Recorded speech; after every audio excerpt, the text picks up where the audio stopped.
If you could change the way one team interacts to make the most impact on the company, which one would you choose? The R&D team, the agile team, the special project team, a functional team?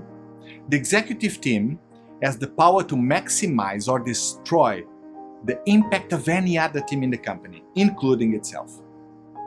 But executive team members don't usually consider themselves a team because they don't function as one.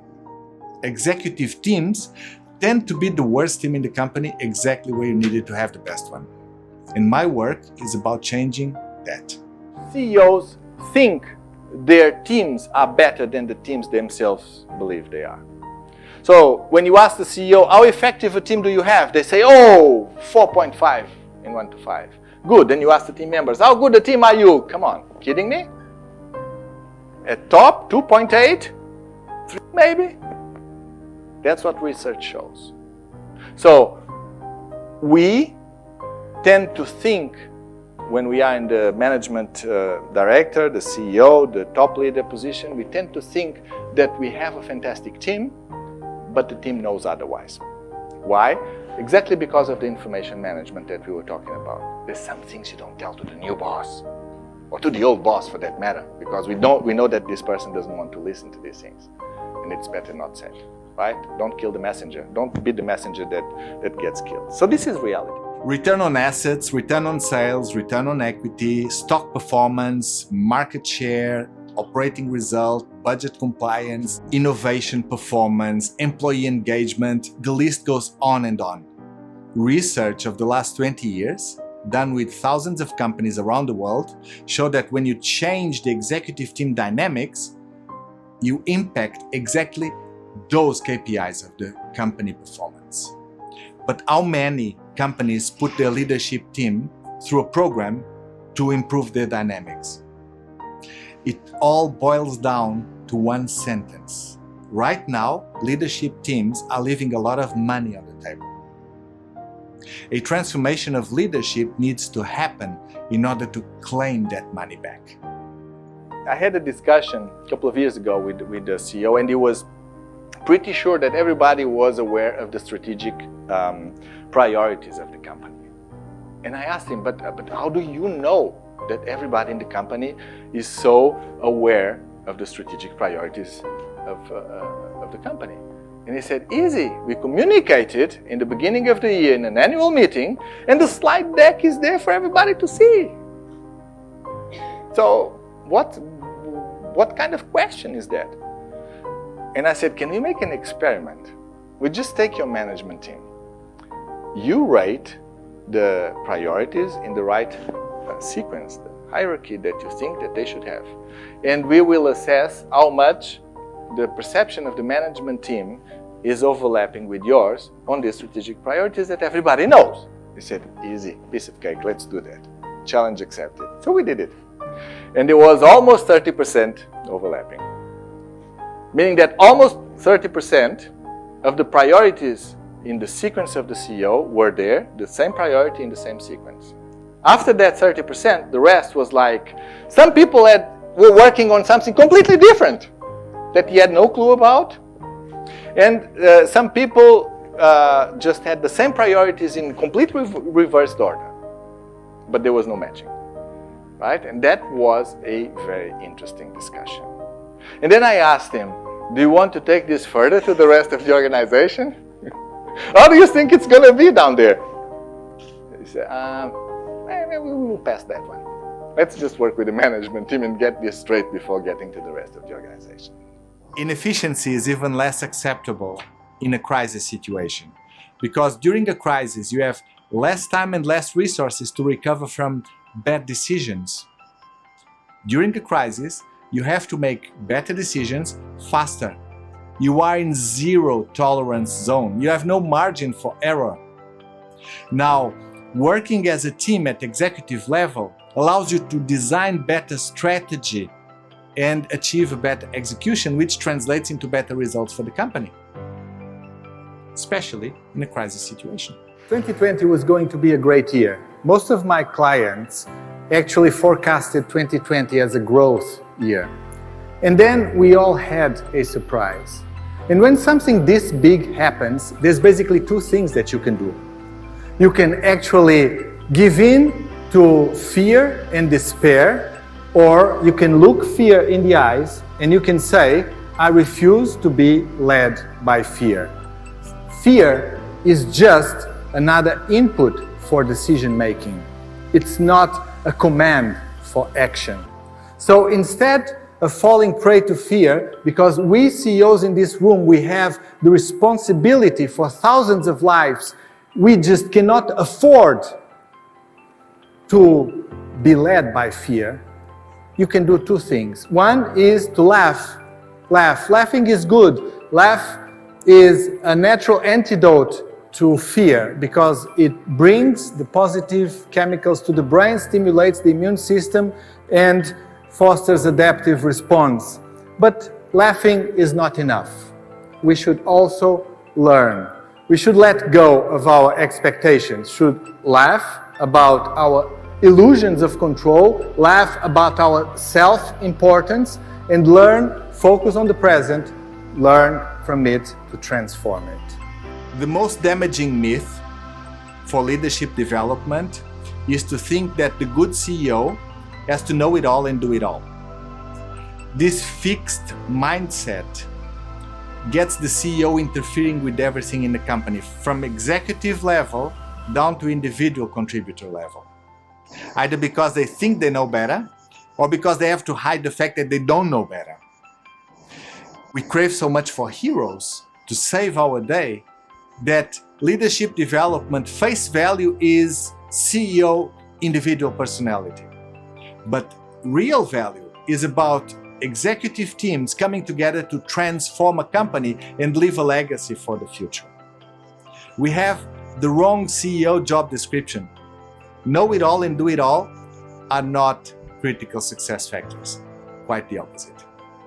A couple of years ago, a client of mine, CEO of a family-owned multinational, gave me a phone call 6 months after entering the company as CEO. And he said, Ricardo, the executive team has huge issues in performance. I'd like to have your help. Sure. I presented a proposal for a project. He didn't give me any feedback. I phoned him back a couple of days later and he said, Ricardo, I know your work. I know this produces the results. I know these are the results we need. I'm not going to do this project. And I was like, okay, so maybe there's a missing link in the logic. My work is great, produces the results. You need it. You're not going to work with me. There's a step there. He said, you see, if I do this project right now, my shareholders will think I don't know how to do my job as a CEO. Interesting. Loss of credibility, fear of loss of credibility, loss of control, loss of accountability, loss of efficiency. This might weaken the CEO leadership. You know, these are the usual objections I get when I speak about this. I have a chapter actually on objections on my next book coming out. Now, let's just look at the last one. Creating an executive team highly effective might weaken CEO leadership. Okay, follow me.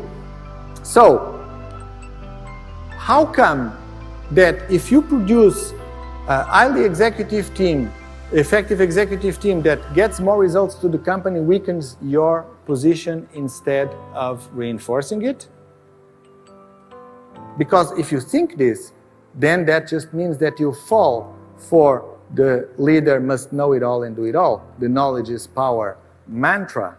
If there is one factor to understand how well you are leading your people, how sustainable and resilient your company is responding to challenges, then employee engagement is the one.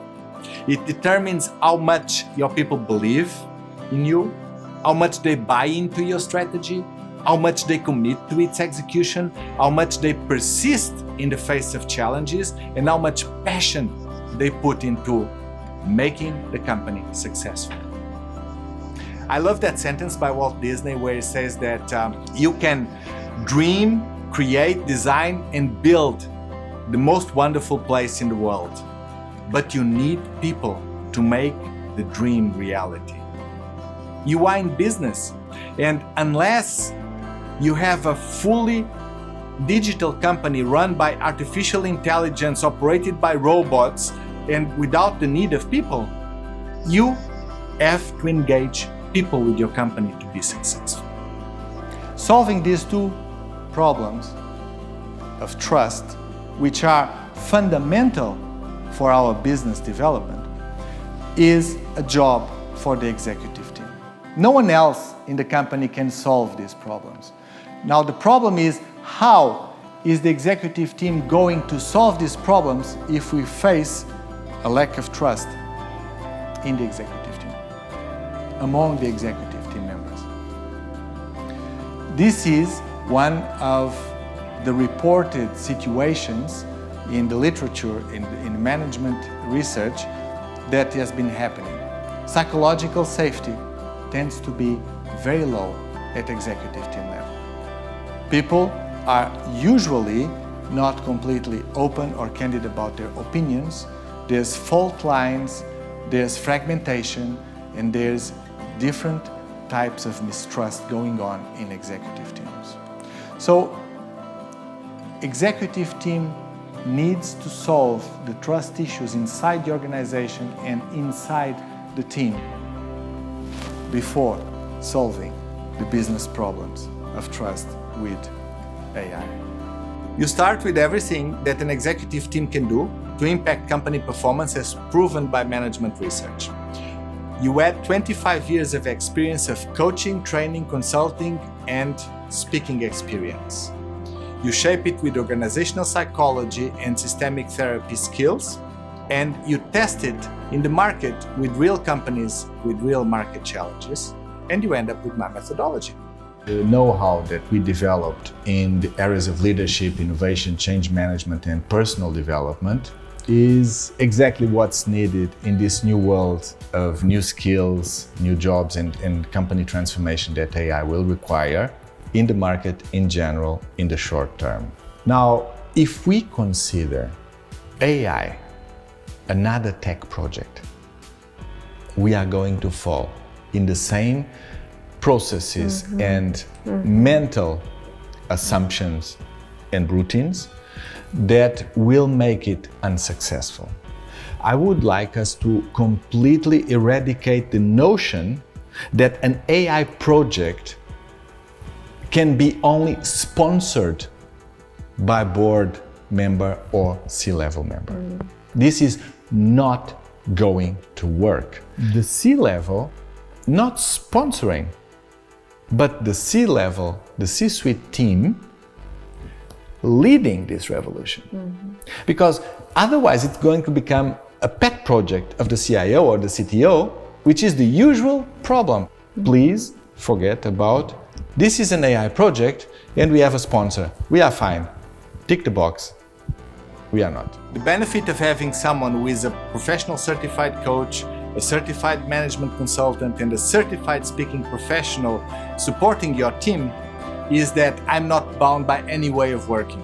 I can adjust to any needs that arise while we are working with your team.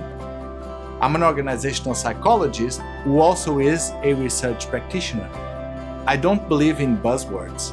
I believe in authentic development experiences for CEOs and executive teams. And this is my commitment.